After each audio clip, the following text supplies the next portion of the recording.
நேர்கள் அனைவருக்கும் இனிமையான வணக்கம். மீண்டும் பலதும் பத்தும் பதிவோடு உங்கள் அனைவரையும் சந்திப்பதில் சந்தோஷம். இன்றைய தினம் நாங்கள் பேச போற விஷயம் என்ன அப்படின்னு பாத்தீங்கன்னா, இந்த இணைய வழி மோசடி, இணைய வழி திருட்டுகள் எல்லாம் இப்போது அதிகமாக பரவி கொண்டிருக்கிறது. சாதாரண பொதுமக்களிடமிருந்து ஆரம்பிக்கப்பட்டு இப்ப இலங்கை அரசாங்கத்தினுடைய திரைசேரி வரைக்கும் இந்த இணைய வழி மோசடி தொடர்ச்சியாக போய்கொண்டுதான் இருக்கிறது. எனவே எல்லோரும் இதில் ஏமாற்றப்பட்டிருக்கிறார்கள் என்பதுதான் உண்மையான விஷயம். அது இலங்கை அரசாங்கம் மட்டுமல்ல, பல அரசாங்கங்கள் இருக்கக்கூடிய உயர் அதிகாரிகள் இப்படி ஏமாந்து போயிருக்கிறார்கள். நீதி இழப்பு ஏற்பட்டிருக்கிறது, எதிர்காலத்தில் இன்னும் ஏற்படத்தான் போகிறது. அவற்றை தடுப்பதற்கான தீவிரமான முயற்சிகளில் அந்த நாடுகள் இருந்தாலும் கூட தொடர்ச்சியாக இது நடைபெற்றுக் கொண்டிருக்கிறதா என்ற சந்தேகம் இருக்கிறது. என்றால் இப்ப அண்மையில கூட இலங்கையினுடைய ஸ்ரீலங்கன் ஏர்லைன்ஸ் விமான நிறுவனம் கூட எக்கச்சக்கமான பண இழப்பை சந்தித்திருந்தது இப்படியான அந்த ஸ்கேமின் மூலமாக. அதுபோல சிங்கப்பூர்லேருந்தும் ஒரு தகவல் வந்திருந்தது. அதுபோல இந்த பக்கமாக வேறு வேறு நாடுகளிலிருந்து தகவல் வருகின்றன. அதுவும் குறிப்பாக அமைச்சு மட்டங்களில் இருக்கக்கூடிய உயர் அதிகாரிகள் இப்படியான ஸ்கேமிலே சிக்கியிருப்பதுதான் இங்கே ஆச்சரியமாகவும் அதே நேரத்தில் பயமும் கலந்த ஒரு விஷயத்தாக பார்க்கக்கூடியதாக இருக்கிறது. குறிப்பாக இந்த மாதிரி ஏமாத்திராக்கள் யார் அப்படின்னு பார்த்தீங்கன்னா, மக்களுடைய பலவீனங்களை அவர்கள் தங்களுக்கு லாபகமாக பயன்படுத்துவார்கள். உதாரணத்துக்கு சொல்ல வேணுமா இருந்தால், இப்போ பிஸ்னஸ் உருவாக்குறதே கிட்டத்தட்ட அதே மாதிரி தான். இப்போ எனக்கு மீன் கறி சாப்பிட வரும்னு விருப்பம், ஆனால் எனக்கு மீன் பிடிக்க தெரியாது, போட் ஓட தெரியாது, அதை எப்படி சமைக்க வரும்னு எனக்கு தெரியாதுண்டா, யாரோ ஒருத்தங்க இதில் என்னுடைய பலவீனங்களை யாரோ ஒருத்தர் பயன்படுத்தி இப்போ வீட்டுக்கே கொண்டு வந்து டெலிவரி பண்ணுற அளவுக்கு மாறி இருக்கிறது. அதுக்கான பெறுமதியும் கூடி இருக்கிறது. எனவே எங்களுடைய பலவீனம் தான் ஒருவனுடைய பலமாக இருக்கிறது ஒரு வியாபாரத்துக்கு. அதே மாதிரி தான் இந்த மாதிரியான திருட்டுக்கள், இணைய வழியான திருட்டுகளுக்கும் காரணமாக இருக்கிறது. கிட்டத்தட்ட 12,500 மோசடி வழக்குகள் ஒவ்வொரு வருடமும் இலங்கையில் பதிவு செய்யப்பட்டிருப்பதாக இலங்கை போலீஸ் அண்மையில் ஒரு தகவலையும் அவர்கள் வெளியிட்டிருந்தார்கள். அந்த அளவுக்கு இணையவழி மோசடி மிகவும் மும்முரமாக நடைபெற்றுக் கொண்டிருக்கிறது. அப்ப இதெல்லாம் யார் செய்யறாங்க, யார் இதுக்கு பின்னாடி இருக்கிறாங்க அப்படிங்கிறது இப்ப வரைக்கும் ஒரு கேள்விக்குறிதான். ஒவ்வொரு முறையும் இப்ப அண்மையில் கூட காலியில இந்தியர்கள் அதே போல சீனர்கள் எல்லாருமே கைது செய்யப்பட்டிருந்தார்கள். இந்த மாதிரியான இணையவழி மோசடியில் ஈடுபட்டிருக்கிறார்கள் அப்படின்னு சொல்லி இதற்கு உடந்தையாக இருந்த அந்த விடுதி உரிமையாளரும் கைது செய்யப்பட்டிருக்கிறார். இது பொதுவாக ஒரு குறிப்பிட்ட சில வருடங்களுக்கு முன்னதாக ஆப்பிரிக்க தேசத்திலிருந்து ஆபரேட் பண்ணப்பட்ட இயக்கப்பட்ட ஒரு ஸ்கேமாக தான் இது கருதப்படுகிறது. ஒரு அணி, அந்த அணி ஒவ்வொரு காலகட்டத்திலே அந்த நாட்டிலே கொஞ்சம் காவல்துறையினுடைய தீவிரமான நடவடிக்கைகள் எல்லாம் மேற்கொள்ளப்படுகிற போது வேறு நாடுகளுக்கு நகர்ந்து செல்வதாக சொல்லப்படுது. அது இப்பொழுது இலங்கை போன்ற நாடுகளிலே நிலை கொண்டிருப்பதாகவும் இலங்கையை தளமாக பயன்படுத்துகிறார். பொதுவாக நாங்கள் ஏற்கனவே பல தடவை பேசியிருக்கிறோம், இந்த போதைப் பொருள் வர்த்தகம் அதுவும் ஒவ்வொரு நாடுகளை கடந்து இப்பொழுது இலங்கையை ஒரு தளமாக கொண்டதால் தான் இலங்கையிலே அதிகமான போதைப் பொருட்களை கைப்பற்றப்படுவதை பார்க்கிறோம். அதுபோலத்தான் இந்த ஸ்கேமிங் நடப்பதற்கான ஒரு இடமாகவும் இந்த இடம் இருப்பதாக சொல்லப்படுது. அண்மையிலே ஒரு நாட்டினுடைய முக்கியமான ஒரு அரசு அதிகாரி ஒரு குற்றச்சாட்டை முன்வைத்திருந்தார். பிரித்தானியாவுடைய அதிகாரி ஒருவர் தான், அமைச்சர் நினைக்கிறேன், அமைச்சர் மட்டத்தில் இருக்கக்கூடிய ஒருவர், இலங்கையிலிருந்து சில இணையதள பக்கங்கள் இயக்கப்படுகின்றன, அந்த பக்கங்கள் மூலமாக பிரித்தானியாவிலே இனப்பாகுபாடு அல்லது வெறுப்பு பரப்பப்படுகிறது போன்ற குற்றச்சாட்டுகளை முன்வைத்திருந்தார். அப்ப இலங்கை இதனுடைய ஒரு குறியாக, ஒரு இலக்காக மாறி இருப்பதாக தெரிகிறது. பொதுவாக இந்த ஸ்கேமிங் நீங்க சொன்னது போல ஒரு மீனை பிடிப்பதற்கு எப்படி ஒரு புழுவை தூண்டிலாக போடுவார்களோ அதுபோல அழகான உருவங்களா இருக்கட்டும், தோற்றங்கள், ஆணுக்கென்றால் பெண், பெண்ணுக்கென்றால் ஆண், இல்லை இப்போ இந்த காலகட்டத்தில் ஆணுக்கு ஆண் பெண்ணுக்கு பெண் எல்லாம் சகஜம்தான். அப்படியான கவர்ச்சிகரமான தோற்றங்களை காண்பித்து மயக்குவது ஒரு பக்கமாக இருக்கும். இன்னொரு பக்கமாக பணம் என்று சொன்னால் எல்லோருக்குமே இலகுவாக நாங்கள் வாயை பிளப்போம் இல்லையா? எனவே உங்களுக்கு 10 ரூபாய் போட்டால் 10,000 ரூபாய் கிடைக்கிறதுன்னு சொன்னால் எல்லோருமே சற்று ஐயோ அப்படின்னு சொல்லும். இன்று நேற்றெல்லாம் இலங்கையில் இருக்கக்கூடிய பல வாட்ஸ்அப் குரூப்களில் ஒன்று பரப்பப்பட்டது. இலங்கையினுடைய ஒரு முக்கியமான வங்கி தன்னுடைய இத்தனையாவது ஆண்டு நிறைவை கொண்டாடும் விதமாக 20,000 ரூபாவை உங்களுக்கு இலவச பரிசாக வழங்குகிறது. நீங்கள் செய்ய வேண்டியது அந்த இணைப்பை கிளிக் செய்து அதன் மூலமாக உங்களுடைய விவரங்களை கொடுத்தால் உங்களுக்கு அந்த 20,000 கிடைக்கும் என்று சொல்லப்படுது. அப்படி ஒரு கிளிக் செய்வதன் மூலமாக 20,000 சம்பாதிக்க முடியும் என்று சொன்னால் உலகில் இருக்கக்கூடிய பலரும் இன்று கோடீஸ்வரர்களாக இருப்பார்கள் இல்லையா? கிட்டத்தட்ட என்ன விஷயம் உண்டா, ஒருத்தர் எப்படி எங்களுடைய அந்த பலவீனத்தை எப்படி பயன்படுத்தலாம் அப்படின்னு சொல்லித்தான் உங்களுடைய தரவுகள் எல்லாமே திருடப்பட்டிருக்கு. அண்மையில் ஒரு விஷயம் நடந்தது. என்ன அப்படின்னா, இப்ப திருமணம் ஆக வேணும் அப்படின்னு சொல்லிட்டு இந்த மாதிரியான இடையதளங்களில் உங்களுடைய பேர் விவரங்கள் எல்லாம் நீங்க பதிவு செய்வீங்க. அப்படி பதிவு செய்கின்ற அந்த தரவுகளை இவர்கள் திருடுகிறார்கள். எப்படி திருடுகிறாங்கன்னா, அதே இணையதளத்தில் அவர்கள் ஒரு போலியான கணக்கொன்றை ஆரம்பித்து உங்களுடைய தரவுகள், உங்களுடைய புகைப்படங்கள், உங்களுடைய தொலைபேசி இலக்கம் எல்லாமே அவர்கள் அதிலிருந்து எடுத்துவிட்டு தாங்கள் ஒரு மணப்பெண் அப்படின்னு சொல்லி அதில் ஒரு SMS போட்டு கதைக்கிறது. கொஞ்சம் கொஞ்சமா கதைச்சு ஒரு கட்டத்தில் ஒரு நம்பிக்கையை உருவாக்குற மாதிரி உருவாக்கிட்டு அங்கிருந்து அவர்கள் பணத்தை கேட்க ஆரம்பிக்கிறார்கள். இருக்கிறார்கள், சில பேர் வந்து பணத்தை துறந்திருக்கிறார்கள், பணத்தை கொடுத்திருக்கிறார்கள், ஏமாற்றப்பட்டிருக்கிறார்கள். அதுக்கு பிறகு அந்த அக்கௌண்ட் வந்து இருக்காது. உங்களுக்கு நல்ல ஞாபகம் இருக்கும், கிட்டத்தட்ட நான் ஸ்கூல் படிக்கிற காலத்துல எல்லாம் இந்த ஃபேஸ்புக் ஆரம்பிக்கும் போது ஃபேஸ்புக்கில் இந்த மாதிரியான ஒரு விஷயம் வரும். நான் வந்து ஒரு நாட்டில் இருக்கிறேன், நான் மிகப்பெரிய ஒரு கோடீஸ்வரர் அல்லது ஒரு ஜனாதிபதியினுடைய சொந்தக்காரர், ஆனால் என்னுடைய பணத்தை வந்து எடுக்க முடியாமல் பிளாக் பண்ணிட்டாங்க, அங்கே உள்ளக பிரச்சனை போய்கொண்டிருக்குது, எப்படியாவது அந்த பணத்தை எடுக்க வேணும், நான் உங்களுடைய பேங்க் அக்கௌண்ட் சேஃபாக இருந்தால் நான் அதுக்கு நான் போட்டு விடுறேன் என்று சொல்லி இமெயில் மூலமான ஒரு தொடர்பு வந்து ஆரம்பிக்கப்பட்டிருந்தது. அப்போ பல பேரும் நல்லுள்ளங்கள் கொண்ட பல பேர் வந்து இந்த நான் உதவி செய்கிறேன் அப்படின்னு சொல்லி உதவி செய்து உங்களுடைய தரவுகள் வந்து திருடப்பட்டிருக்கிறது, உங்களிடமிருந்து பணமும் அவர்கள் எடுத்திருக்கிறார்கள். இன்னும் ஒரு பக்கம் பார்க்கின்ற போது நீங்க சொன்ன மாதிரி பணத்தை பொறுத்த வரைக்கும் இப்ப எல்லாருக்குமே இந்த பார்ட் டைம் ஜாப் அப்படிங்கிறது முக்கியம். இப்ப இணையதளத்தில் வந்து பார்ட் டைம் ஜாப்புக்கு நீங்க விண்ணப்பிக்க வேணும், நீங்க கூகுளில் சர்ச் பண்ணாலே காணும் எக்கச்சக்கமான பார்ட் டைம் ஜாப்புகளுக்கான வேலைகள் இருக்கிறது. அதுவும் என்ன மாதிரியான வேலை என்றால், முதல் நீங்க பணம் கட்ட வேணும், பணம் கட்டி அங்கு உங்களுக்கு இந்த விஷயம் எல்லாம் சொல்லித்தரப்படும், எப்படி இந்த ஜாப் செய்ய வேணும் அப்படின்னு சொல்லித்தரப்படும். அதுக்கு பிறகு உங்களுக்கான வேலைகள் கிடைக்கும், நீங்க மாசம் 60,000 70,000 உழைக்கலாம் அப்படின்னு சொல்லுவார்கள். நல்லா யோசிச்சு பாருங்க, ஒரு வேலையை கற்றுக் கொடுக்கிறதுக்கு யாரும் இங்கு எந்த ஒரு அலுவலகமாக இருந்தாலும் பணம் எடுப்பது கிடையாது, நடுவில் இருக்கக்கூடிய இடைத்தரகர்கள் தான் பணம் எடுப்பார்கள். அதே மாதிரி இந்த வீடியோ பாருங்க, இப்போ யூடியூப்ல வந்து எப்படி வருமானம் வருகிறதுனா விளம்பரம் பார்த்தா வருமானம் வரும். அப்போ நீங்க வந்து இந்த சேனலோ அல்லது இந்த நாங்கள் கொடுக்குற இந்த வீடியோ பாருங்க, அதில் வர விளம்பரத்தை நீங்க ஸ்கிப் பண்ணாமல் பார்க்க வேணும். நீங்க பார்த்தீங்கன்னா உங்களுக்கு ஒரு அமௌண்ட் கிடைக்கும். அப்போ ஒரு நாளைக்கு ஒரு 5 வீடியோ நீங்க பார்க்கலாம். அப்போ 5 வீடியோக்கான பணம் கிடைத்து விடும், அவர்களுடைய பேங்க் அக்கௌண்ட்டுக்கு வந்துவிடும். அப்போ காசு வந்தோன்னு நாங்கள் நினைப்போம் இது உண்மைதான், நேர்மையானதான் போல என்று சொல்லிட்டு அதுக்கப்புறம் அடுத்தடுத்த கட்டங்கள் போக வேண்டுமாக இருந்தால் நாங்கள் அவர்களுக்கு பணம் கட்ட வேண்டும். அடுத்த பேக்கேஜ் அடுத்த லெவலுக்கு நீங்க போக வேணுமா இருந்தால் ஒரு 2,000 3,000 10,000 20,000 படிப்படியாக உயரும். நாங்களும் கொஞ்சம் கொடுத்து அதான் காசு வருகுதுதானே என்று சொல்லி கொடுத்து கடைசியா ஒரு பெரிய அமௌண்ட் எடுத்துக்கொண்டு அவர்கள் ஓடிவிடுவார்கள். இதுதான் நடக்கிற விஷயம். எங்களுடைய பலவீனத்தை அவர்கள் தங்களுக்கு லாபகமாக பயன்படுத்திக் கொள்கிறார்கள்.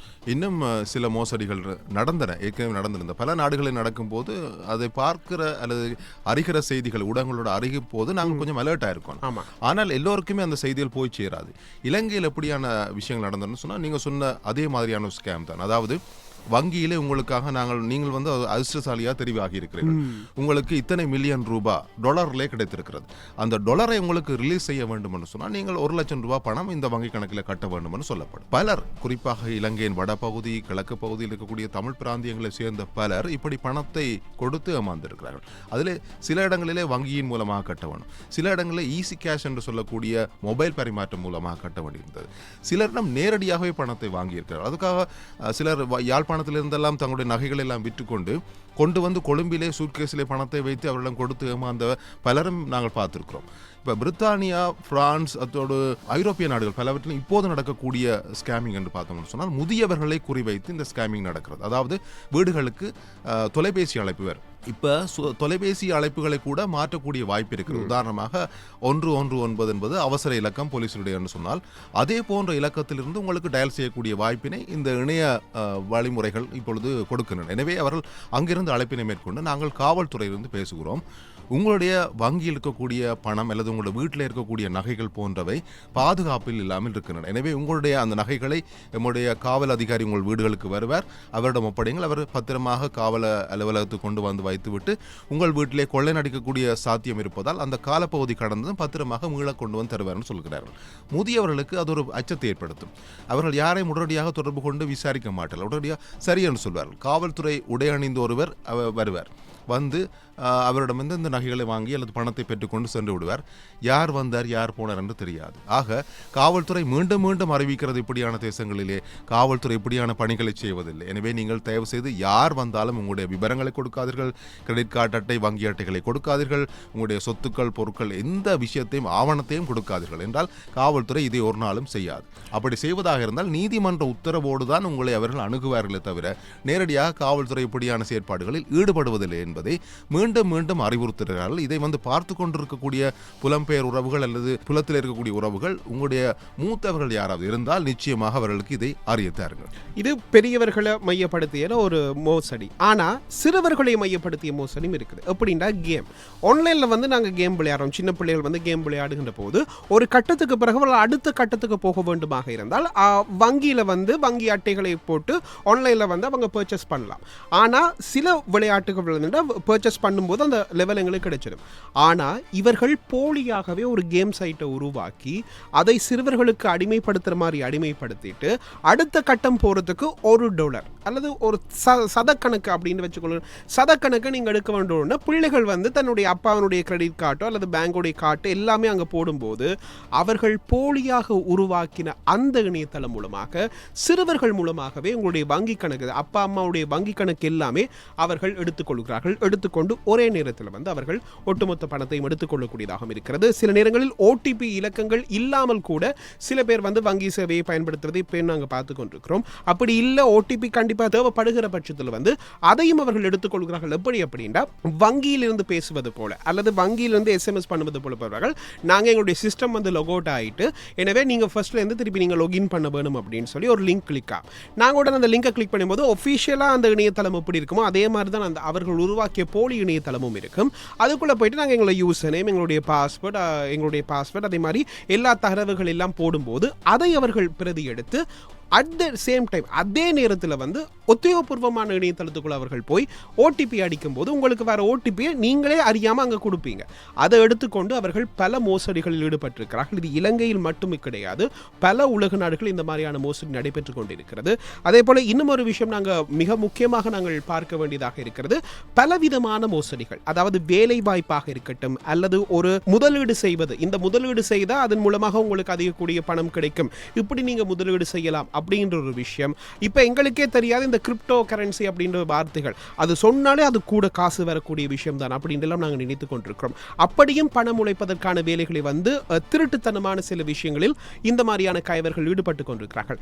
இன்னும் ஒரு விஷயம், என்னுடைய தரவு எப்படி இந்த மோசடிக்காரர்களுக்கு போகிறது. இந்த மோசடிக்காரர்கள் பல இடங்களில் இருந்து உங்களுடைய தரவுகளை எல்லாமே எடுத்துக்கொள்கிறார்கள். அதில் மிக முக்கியமான விஷயம், நீங்கள் ஆன்லைனில் ஒரு பொருளை விற்பனை செய்வதாக இருந்தால் அதிலிருந்தும் உங்களுடைய தரவுகள் திருட்டப்படுகிறது.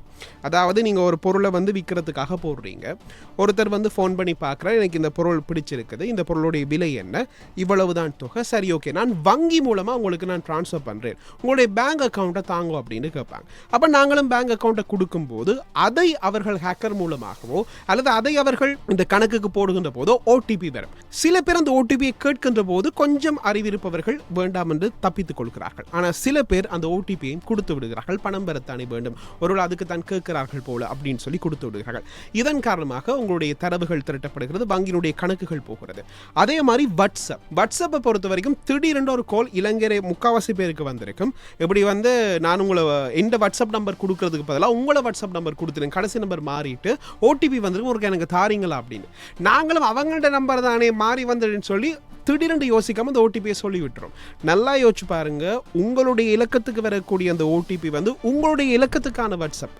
எனவே அதை அவர்கள் எடுத்துக்கொள்கிறார்கள். அதே மாதிரி இப்போ தைப்பொங்கல் வருது, புது வருஷம் வருதுன்றாலே சில உடுப்பு கடைகளாக இருக்கட்டும், வங்கிகளாக இருக்கட்டும், அவர்கள் இவ்வளவு விதம் ஆஃபர் கார்டு, டிஸ்கவுண்ட் கார்டு அப்படின்ற ஒரு விஷயம் தருவதா. இப்போ உதாரணத்துக்கு உங்கள் அக்கௌண்ட்லேருந்து எனக்கு வருது, வெடியால் அங்கேயும் வரல, உங்கள் அக்கௌண்ட்லேருந்து எனக்கு வருது.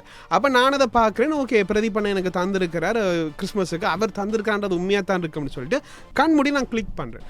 கிளிக் பண்ணிக்கே என்னுடைய வாட்ஸ்அப் வந்து அவங்க போயிட்டு, அதுக்கு பிறகு தான் விளங்குது இவரும் கிளிக் பண்ணி அந்த வாட்ஸ்அப்பும் அங்கே போயிட்டுது. அதனால அவர்கிட்ட அக்கௌண்ட்டும் ஹேக் ஆகிட்டு, இந்த அக்கௌண்ட்டும் ஹேக் ஆகிட்டு. அப்போ ஏன் மூலமாக பல பேருக்கான இந்த தரவுகள் போகும், எங்களுடைய தரவுகளை வந்து அவர்கள் எடுத்துக்கொள்வார்கள். அதே மாதிரி திடீர்னு மெசேஜ் வரும், ஹாய் எனக்கு அவசரமாக ஒரு 1,00,000 தேவைப்படுது, ஒரு ஆளுக்கு கொடுக்க வேணும், இந்த அக்கௌண்ட்டுக்கு நீங்கள் ஒருக்கா போட்டு விடுறீங்களா, நான் உங்களுக்கு ஈவினிங்குள்ளே நான் இதை கையில் கேஷ் கொண்டு வந்து தாரேன். நாங்களும் மதிப்பு வச்சிருக்கிற ஆக்கள் தானே, இவ கேட்கிறமே, ஒருவேளை ஃபோன் பண்ணி கேட்குறதுல கொஞ்சம் கூச்சப்படுகிறேன், அதனால தான் மெசேஜ் பண்ணணும்னு சொல்லி நாங்கள் டக்குன்னு கொடுத்து விடுவோம். நாங்கள் பெரிய ஆக்கள் தானே, டக்குன்னு கொடுத்து விட்றோம். கொடுத்த பிறகு தான் அவர்கிட்ட பார்த்து இவர் இன்னும் பதிலை வரையல்னு பார்த்தா ஃபேஸ்புக்கில் போடுவார், என்னுடைய வாட்ஸ்அப் இலக்கம் வந்து ஹேக் பண்ணப்பட்டிருக்கிறது எல்லாம் வரும். இப்படி பல விதங்களில் நாங்கள் வந்து ஏமாறப்பட்டிருக்கிறோம், ஏமாற்றப்படுவதை கண்டும் இருக்கிறோம். எனவே பல தடவைகள் சொல்கிறோம், உங்களுடைய தரவுகளை நீங்கள் கவனமாக வைத்துக் கொள்ள வேண்டும். இப்போ இதை பார்த்து கொண்டு நிறைய பேருக்கு ஐயோ நான் இதில் ஏமாந்தேன்னு சொல்லி ஒரு விஷயம் நிச்சயமாக ஒரு சின்ன அனுபவமாகவே இருப்போம். ஏன்னா இது இந்த ஸ்கேம் வருகிற போது ஆரம்ப காலத்தில் ஒரு கதை ஒன்று சொல்வார்கள். அதாவது மூட்டை பூச்சியை நசுக்குவதற்கான ஒரு இயந்திரம் உங்களுக்கு கிடைக்க போகிறது மிக குறைந்த பணத்திலேன்னு சொல்லி பத்திரிகை விளம்பரம் வந்தது. நிறைய பேர் அதுக்கு அனுப்பியிருக்கிறார்கள். அப்போ அனுப்பிய போது அவர்களுக்கான ஒரு பார்சல் வந்திருக்கிறது. அந்த பார்சலை பொறுத்தவரை பிரித்து பார்த்து 2 பலகை இருந்திருக்கிறது. அப்போ மூட்டை பூச்சியை எடுத்து ஒரு பலகையில் வைத்து மற்ற பலகையால் நசுக்கவும். இதான் அந்த புதிய இயந்திரம் சொல்லி, அதாவது இது ஒரு ஸ்கேம். ஏன்னா உங்களுக்கு 1000 ரூபா வாங்கிட்டு உங்களுக்கு வரக்கூடியது 15 ரூபா பெறுமதியான ஒரு 2 பலகைகளை அனுப்பியிருக்கிறார். அப்ப இப்படி ஆரம்பித்த விஷயம் தான் இன்று எங்கேயோ போய் நிற்கிறது. இன்று ஏஐ வந்து விட்டது. அப்ப ஏஐ தொழில்நுட்பத்தை பொறுத்தவரையிலே மிக நீண்ட காலம் எடுக்கக்கூடிய சில ப்ரோசஸை விரைவாக செய்யலாம். அதாவது நீங்கள் வந்து ஒரு கடிதம் எழுத போறீங்கன்னு சொன்னால், நீங்க என்ன கடிதத்தை எழுத போறீங்க, யாருக்கு எழுத போறீங்கன்ற விபரத்தை மட்டும் கொடுத்து விட்டால் அது அழகாக கடிதத்தை எழுதி தருகிறது. சாதாரணமாக நீங்கள் ஒரு கடிதம் எழுதுன்னு சொன்னால் உங்களுக்கு 10-15 நிமிடம் எடுக்கும். அது ஒரு 15 செகண்ட் 10 செகண்டுக்குள்ளே அதை ஜென்ரேட் பண்ணி உங்களுக்கு தருகிறது. அதே போல தான் ஒரு தகவலை திருட வேண்டுமாக இருந்தாலும் பொதுவாக அந்த ஹேக்கர்ஸ் என்று சொல்லக்கூடியவர்களுக்கு சில நேரம் மணித்தியால கணக்கு, நாட்களுக்கு, சில வருடக்கணக்கு செல்லும். ஏஐ பயன்படுத்துகிற போது அதுவும் சில நிமிடங்களிலேயே அவர்களுக்கான தரவுகளை கொடுத்து விடுறது. எனவே விரைவான தகவல் திருட்டுக்கும் இந்த ஏஐ பயன்படுகிறது. இன்னும் ஒரு முக்கியமான விஷயம், குரலை மாற்றலாம், காணொலியை உருவத்தை மாற்றலாம். எனவே இப்போ நிறைய பேர் மாட்டியிருக்கிற ஒரு விஷயம் சிலருக்கு தெரிந்திருக்கும், சிலர் அனுபவப்பட்டிருப்பீர்கள். வெக்கப்பட வேண்டிய அவசியம் இல்லை, என்றால் இது வெளிப்படுத்த வேண்டிய ஒரு விஷயம் தான். அதாவது பாலியல் ரீதியான அணுகுகள், அதாவது நான் சொன்னது போலவே இனக்கவர்ச்சி மூலமாக அணுகுதல். ஒரு பெண் கதைப்பது போல ஒரு ஆணை தொடர்பு கொண்டு அவர்களை பேச வைக்கிறது, அவரிடமிருந்து காணொலி மூலமாக பேசுவோம், வீடியோ மூலமாக பேசுவோமான்னு சொல்லி வீடியோ பேச ஆரம்பித்த பிறகு அவருடைய அந்த பேசுகிற வீடியோவை ரெக்கார்ட் செய்து கொள்வது. பிறகு அதை வைத்துக்கொண்டு வேறு விதமாக அந்த வீடியோவை மாற்றி இதை வந்து சமூக வலைத்தளங்களில் போட போகிறோம், உமக்கு தெரிந்தவருக்கு அனுப்ப போகிறோம் என்று சொல்லி மிரட்டி பணம் வாங்குகிற சம்பவங்கள் நிறையவே நடக்கின்றன. எனவே தெரியாத அழைப்புகள் வருகிற போது அது ஒலி வடிவமாக இருக்கலாம், ஒளி வடிவமாக இருக்கலாம், தயவு செய்து நீங்கள் அலர்ட் ஆகிக்கொள்ளுங்கள். ஒன்றே ஒன்று தான், பஞ்சதந்திரன் திரைப்படத்திலே சொல்வார் ஜெயராம், வைடி போனே என்று சொல்வார். அது மாதிரி தான் வைடா போனே என்று சொல்வது இரண்டும் தான் இங்கே பொருத்தமாக இருக்கும். தெரியாத அழைப்புகள் வருகிற போது நிச்சயமாக அவதானமாக இருங்கள். நீங்கள் ஏற்கனவே 100% அவதானமாக இருக்கிறீங்கன்னு சொன்னால் 200% அவதானமாக இருங்கள். அதுதான் உங்களை பாதுகாக்கும். அதே மாதிரி இப்போ ஆன்லைனில் கடன் வாங்குறது, இப்போ கடன் வாங்குறது அப்படிங்கிறது ஒரு கட்டத்தில் வந்து சில பேருக்கு ஒரு கூச்சமாக இருக்கும் தெரிந்தவர்களிடம் கடன் வாங்குறதுக்கு. ஆனால் ஆன்லைனில் பொறுத்த வரைக்கும் அது ஒரு டீட்டெயிலும் கேட்க மாட்டோம். உங்களுடைய புகைப்படம், அதே மாதிரி உங்களுடைய வீட்டு விலாசம், இன்னும் ஒரு தொலைபேசி இலக்கம், வீட்டு நம்பரோ அந்த நம்பரோ, அதுக்கு பிறகு உங்களுடைய வங்கி இலக்கம், எந்த இலக்கத்துக்கு நாங்கள் பணத்தை கொடுக்க வேண்டுமோ அந்த இலக்கத்தை எல்லாம் நாங்கள் கொடுப்போம். அப்போ ஒரு 20-10 நிமிஷத்துக்குள்ள கடன் கிடைக்க போகுது, இவ்வளவு தொகையை எங்களுக்கு கடனை பெற்றுக்கொள்ளலாம் அப்படின்னு எல்லாரும் வந்து இந்த ஆன்லைன் லோனுக்கு வந்து அவர்கள் அடிமையாகிறார்கள். சில பேர் வந்து இந்த ஆன்லைன் லோனுக்கு அடிமையாகி தங்களுடைய வங்கி கணக்கை வந்து அவர்கள் அங்கு கொடுக்கிறார்கள். உங்களுடைய புகைப்படம் அங்கு போகிறது, உங்களுடைய வங்கி கணக்கு அங்கு போகிறது. ஓடிபி மூலமாகத்தான் உங்களுக்கான அந்த பண கொடுக்கல் வாங்கல் எல்லாம் நடக்குது. நீங்கள் நினைக்கிறீங்களா அந்த ஓடிபி அவர்கள் தர ஓடிபின்னு? நல்லா யோசிச்சு பாருங்க. என்ன மாதிரி சில நேரங்கள் வந்து இந்த மாதிரியான ஓடிபி மூலமாக பெற்றுக்கொண்டதுக்கு பிறகு ஒரு கட்டத்தில் வந்து சில போலி ஆன்லைன் ஆப்புகள் மூலமாக வங்கியிலிருந்து வருகின்ற ஓடிபியை கேட்பார்கள். அப்படி கேட்கின்ற போது நாங்களும் அவசர தேவைக்கு பணம்னு சொல்லி அதை கவனிக்காமல் அந்த ஒரு டக்குனு மெசேஜ் வந்தோன்னா அந்த ஓடிபியை கொடுத்து விட்டுறோம். அப்படித்தான் கொடுக்குறோம்.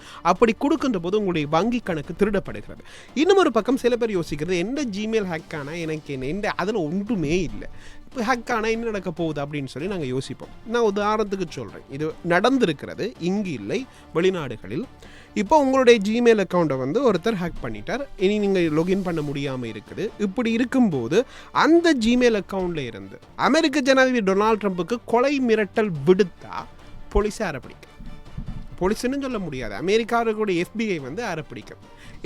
என் பேர் டார்வின். அப்போ டார்வின் பரமேஸ்வரம் உங்களை ஜிமெயில் தான் வந்திருக்கு, நீங்கள் எப்படி அங்கே விடலாம்னா எனக்கு ஒன்றும் தெரியாது. அப்போ இதுதான் நடக்குது. உங்களுடைய தரவுகள் திருடப்பட்டு இதன் மூலமாக பல மோசடிகள் இடம்பெற்று வருகிறது. இப்போ நான் சொன்ன மாதிரி, இவர் சொன்ன மாதிரியும் என்னுடைய ஃபேஸ்புக் அக்கௌண்ட் வந்து பிளாக் செய்யப்படுகிறது அல்லது ஹேக் செய்யப்படுகிறது அப்படின்னா அது மூலமாக மற்றவர்களுடைய தொந்தரவு செய்ய ஹேக் பண்ணப்பட்ட எனக்கு இல்லை, என்னுடைய கணக்கு என்னிடம் இல்லை. அப்போ மற்றவர்களிடம் போய் பேசுவது, கதைப்பது, வீடியோ கால் எடுப்பது, இந்த மாதிரியான விஷயங்கள் செய்ய போய் அதன் மூலமாக எவ்வளவுக்கு எவ்வளவு அவர்கள் பணத்தை எடுக்க முடியுமோ அவ்வளவு வேகமாக பணத்தை எடுத்துக் கொடுக்கிறார்கள். இந்த விஷயம் எல்லாம் யார் செய்கிறார்கள் அப்படின்னு பார்த்தீங்கன்னா அது ஒரு பெரிய நெட்வொர்க். இங்கிருந்து தொழில் தருகிறோம் அப்படின்னு சொல்லி, வேலைவாய்ப்பு தருகிறோம் அப்படின்னு சொல்லி ஆட்களை வந்து அந்த வெளிநாடுகளுக்கு அனுப்புகிறோம்.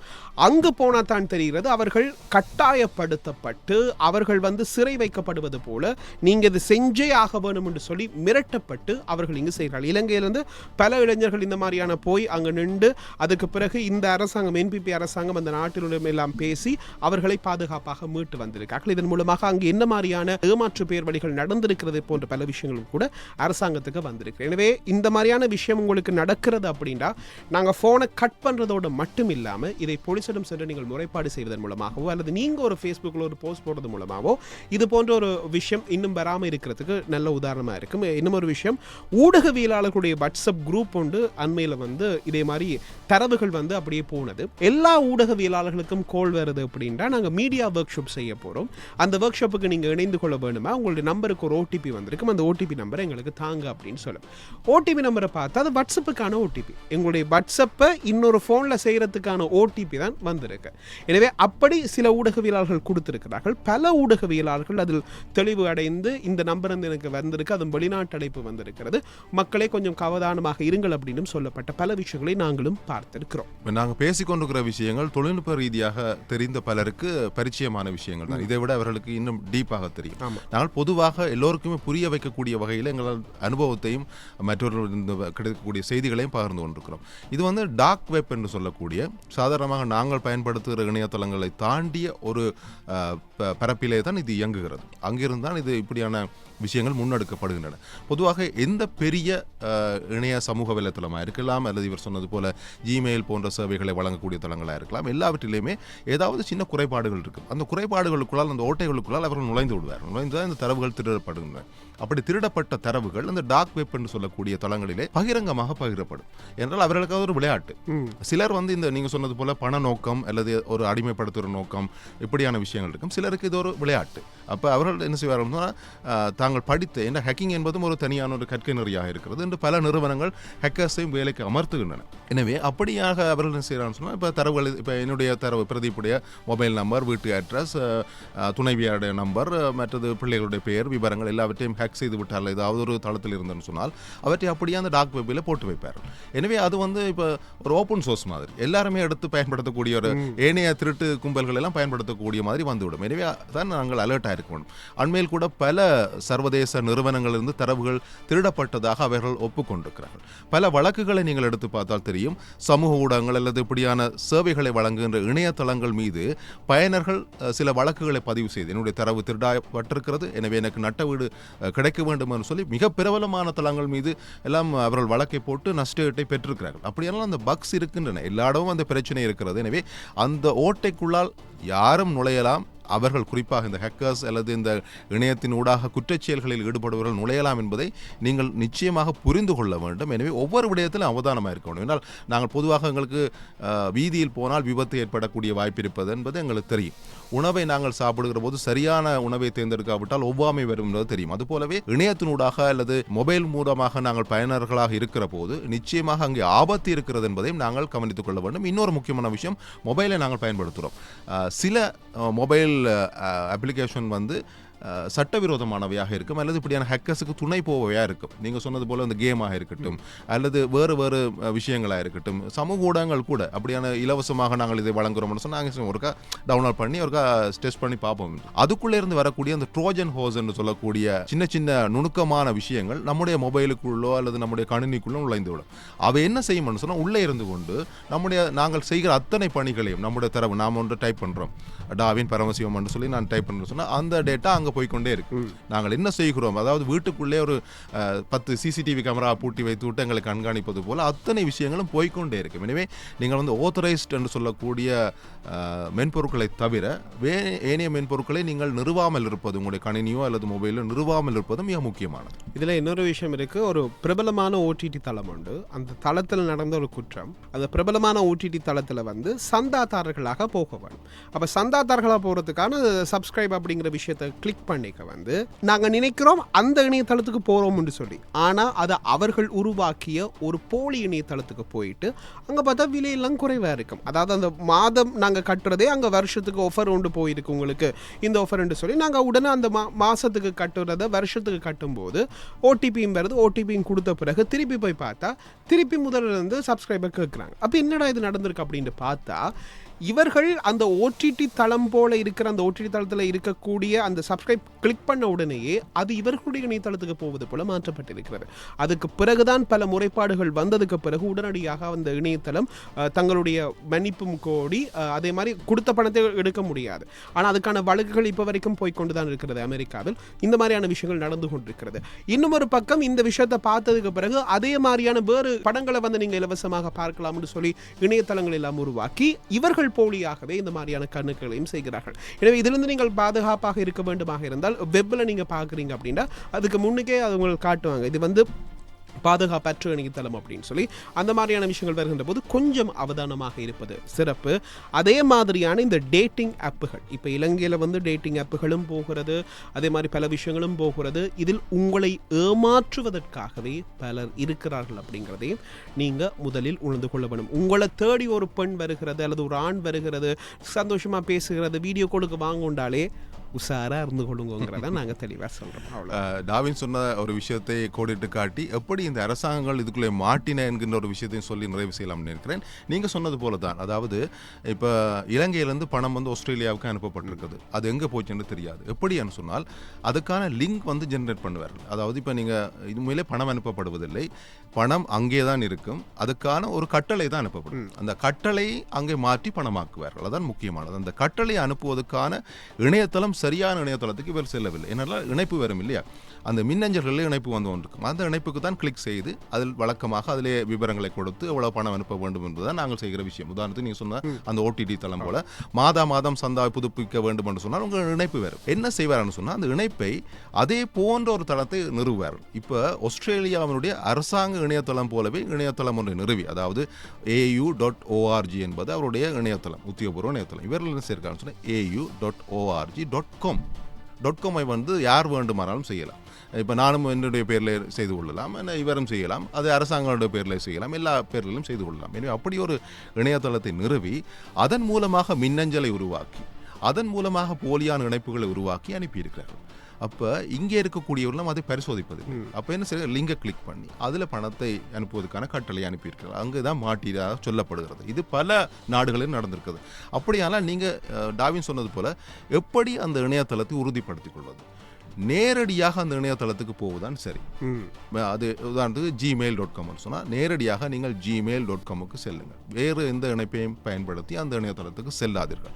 அப்படியாக நீங்கள் செல்லும் போது அது நேரடியாக அந்த இணையதளத்து தான் போக போகிறது, அது மாற்றுக்கு போக போகுது. எனவே நீங்கள் அங்கே லாகின் செய்து பார்த்துக்கொள்ளலாம். இல்லாவிட்டால் நீங்கள் gmail.co அந்த இந்த போய் கடைசியில் .com கொண்டு வந்தால் நிச்சயமாக அது ஒரு போலியான இணையதளம் என்பதை புரிந்து கொள்ளுங்கள். என்றால் இப்போது அப்படியே வருகின்றன. நீங்கள் பார்க்குற போது அது ஒரிஜினல் போல தான் இருக்கும், ஆனால் நிச்சயமாக அது போலியான விஷயமா இருக்கிறது. எனவே முந்தியெல்லாம் பார்த்தீங்கன்னு சொன்னா 100க்கு 1 போலியாக இருக்கு, இப்போ 100க்கு 99 போலியாக இருக்கிறது. எனவே சரியானதை அடையாளம் காண வேண்டுமாக இருந்தால் நீங்கள் புத்திசாலியாக இருக்க வேண்டும். அதுதான் முக்கியமான விஷயம். பொதுவாக ஒரு 40 வயதுக்கு மேலே நாங்கள் பல விஷயங்களை தேடுவதில்லை. அப்படியாக இருந்தால் நிச்சயமாக நம்முடைய இளையவர்கள், அது 3 வயது இருக்கக்கூடிய பாலகர்களுக்கே இப்போதெல்லாம் தெரியும், அவர்களிடமே கேட்டு நாங்கள் பல விஷயங்களை புரிந்து கொள்ள வேண்டும். அப்பனுக்கு பாடம் சொன்ன சுப்பன் என்று சொல்றார், அது போலவே இளையவர்களிடம் கேட்பதில் எந்த விதமான தப்பும் இல்லை. எனவே ஏதாவது ஒன்று நீங்கள் மாட்டுப்பட்டால் நிச்சயமாக காவல்துறை அல்லது சைபர் கிரைமையோ நாடுங்கள் என்பதும் எங்களுடைய ஒரு சின்ன ஒரு அறிவுரையாக இருக்கிறது. எனவே இன்றைய தினம் நாங்கள் இந்த விஷயம் சம்பந்தமாக பேசியிருக்கிறோம். உங்களுடைய கணக்குகளை நீங்கள் பாதுகாப்பாக வைத்துக் கொள்ள வேண்டும். இந்த 2 ஸ்டெப் வெரிஃபிகேஷன் அப்படிங்கிற பல விஷயங்களும் இருக்கிறது, அதையும் நீங்கள் கவனமாக பயன்படுத்திக் கொள்வோம். வழக்கமாக எங்களுடைய இந்த பலதும் பத்தில் வந்து ஆங்கில வார்த்தைகளை நாங்கள் குறைச்சிக் கொள்வோம். எவ்வளவுக்கு எவ்வளவு தமிழை நாங்கள் பயன்படுத்த முடியுமோ அவ்வளவு பயன்படும். ஆனால் இந்த இதில் வந்து அதிகமான ஆங்கில வார்த்தைகளை எங்களால் முடிஞ்ச அளவு கட்டுப்படுத்தி இருக்கிறோம். இருந்தாலும் சில விஷயங்கள் தெளிவாக போக வேண்டும் அப்படிங்கிறதுக்காக ஆங்கில வார்த்தைகள் பயன்படுத்தப்பட்டிருக்கிறது. இன்னும் ஒரு பதிவில் சந்திப்போம் என்று கூறி விடைபெற்று செல்லும் நான் என்றும் உங்கள் அன்பின் பரமசிவம் டார்வின். என்றும் அன்புடன் பிரதீப்.